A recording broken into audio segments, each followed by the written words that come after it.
we are going to draw 4 things that are red. 4 things that are red. What I do is I have my students fold their paper into fourths so we can draw 1 thing in each quadrant. Let's start off with cherries. We're going to start with 2 circles. They don't have to be perfect. We're going to put 2 circles like that, one next to each other. And then we're going to go in between them, right in the middle. We're going to go up as high as we can. And we're going to curve down. And then go back and curve down. If we go straight, that's fine too. Put a letter U right there, little tiny U. That's where the cherry meets the stem. And then we're going to get some red. Now mine's going to come out looking like pink. But that's fine. There's my red. And there's my red cherries. I'm going to get my red marker.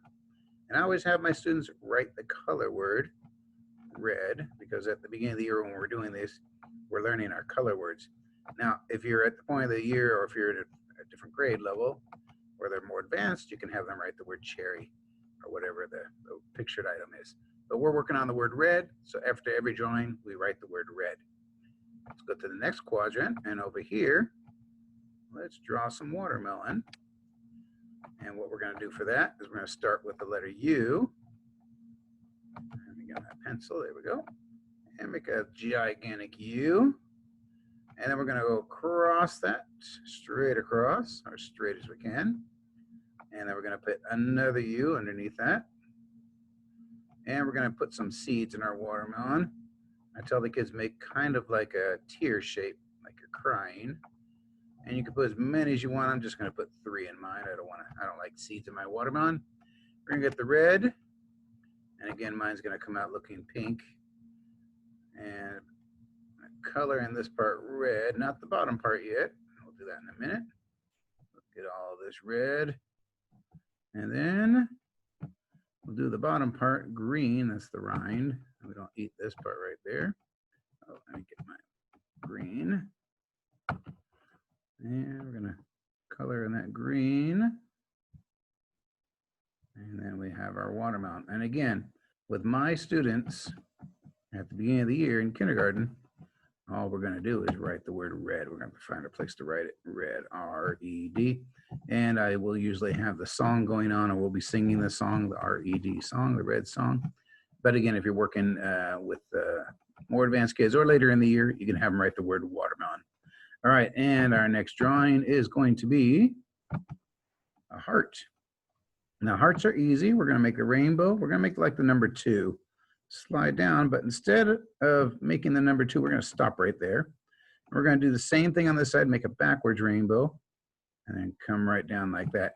Now, if that's too hard, they can always make the letter V and then put 2 rainbows on top. That works just as well. So either way, making a number 2 without the foot or a V. Now we're going to color it in red. Let me put my line back here. And we're going to color the heart red. And again, I usually have them write red after that, but you can have them write the word heart. This is a great way to talk about spelling, like some of the hidden silent letters, different sounds that letters make. But at the beginning of the year, we're just worried about the word red. Red. Our final drawing for red is going to be a nice juicy apple. So we're going to make kind of like the letter C.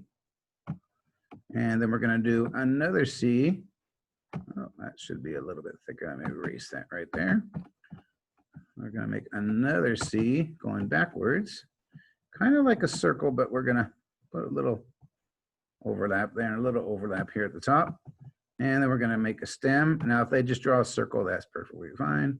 And then we're going to put a leaf. That's a rainbow with an upside down rainbow and a line right down the middle. And that looks more like a plum than an apple, but it's close enough. And then we're going to color it red so that we know it's an apple. And put a little bit of green for the leaf. And you can even use brown for the stem. And then again, one more time, we're going to write the word red or apple, depending on what you're working on. Now, if you're working on even later in the year or the older students, instead of writing the word red or writing just the word apple, they could write a whole sentence underneath each of these pictures. They could put, I like the apple, or I like the red apple. Sometimes I will put, if we're doing this later in the year, or if I'm doing it in first grade at the beginning of the year, I will put, I like my red watermelon, or I can see a red apple, or I like red hearts. So you can make these into sentences as well, where they write underneath it. So those are our drawings for red. Join us for other colors and other episodes. Thanks for joining us.